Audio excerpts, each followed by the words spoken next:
Welcome to Living in Beauty. It's Monday, January 16, 2017, Martin Luther King Day, and we're in our third week in the Crystal River area of Florida's Nature Coast Trail, where the manatees roam and the gators and the wild hogs play. I'm feeling balanced.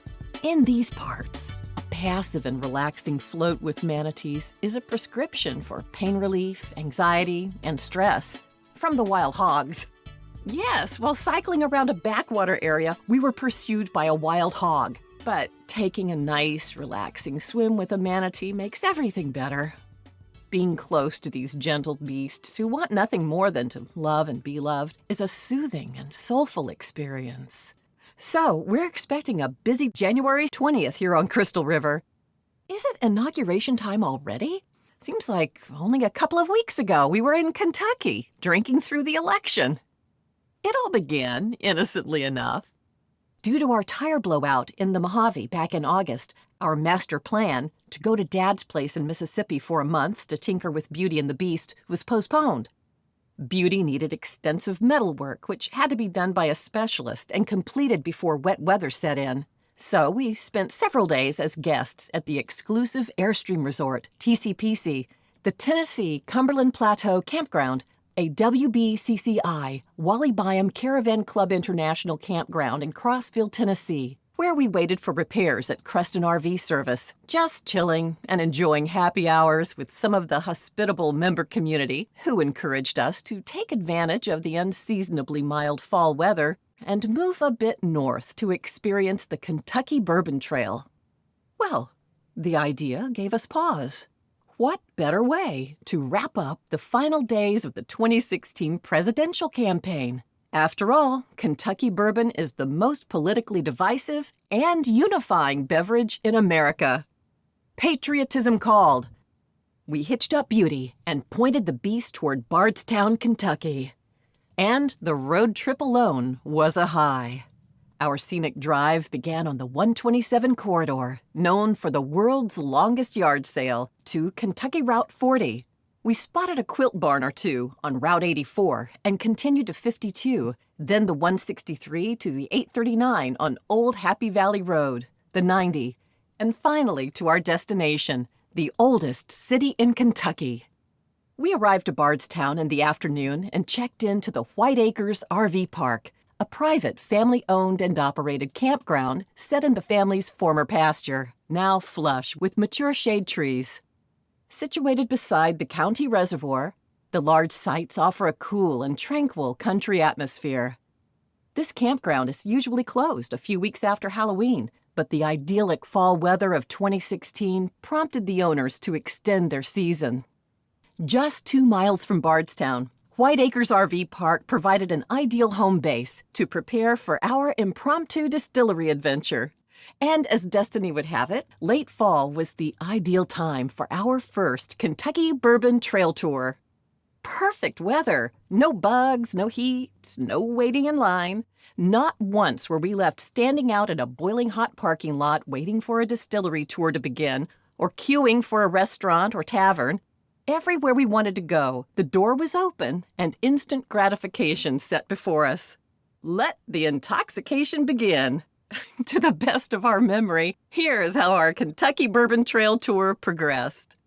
Day 1, Friday, our arrival. Because it was nearly dusk, we barely had time for appetizers and a bourbon flight at the most haunted restaurant in Kentucky, the Old Talbot Tavern, built in 1779. Looking back, this was one of our favorite visits.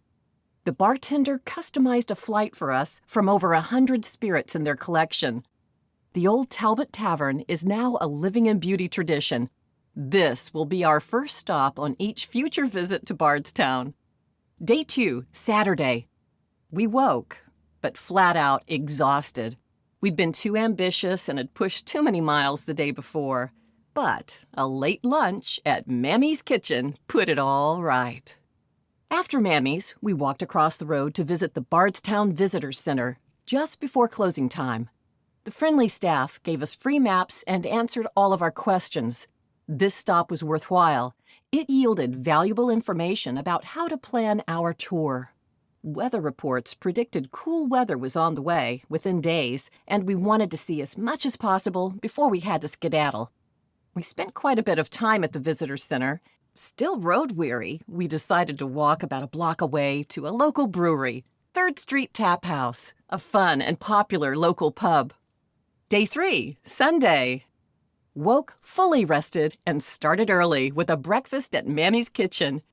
I'm usually not a breakfast person, but while in the Sonoma Valley wine country, we learned the big breakfast strategy on our first day of tasting. Now we always begin our tasting tours with a full stomach so we don't spend our afternoons napping in parking lots.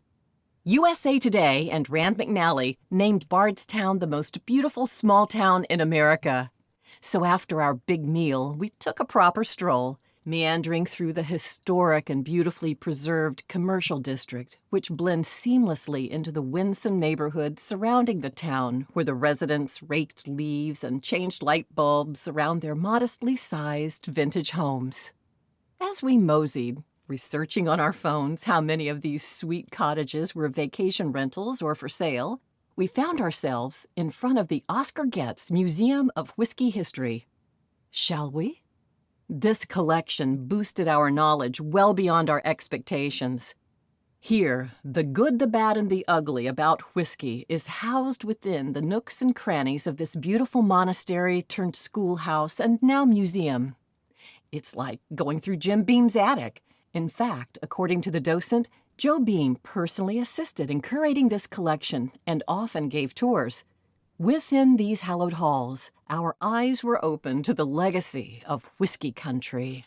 The politics, wars, poisons, truths, lies, sins, and catastrophic events. The unvarnished truth about Kentucky bourbon whiskey. So, feeling prepared for our first private tour, we drove about 5 miles to Heaven Hill Distillery at the Bourbon Heritage Center. Our guide Herb seemed thrilled to show 2 California distillery virgins how it's done. Our second stop that day was Willett Distillery. This tour took us deep into the guts of the operation, where we tasted mash at different stages of fermentation and saw hams curing in the angel share. Tuesday, day 4. Now Jim felt our whiskey tour wouldn't be complete without a stop at the cooperage.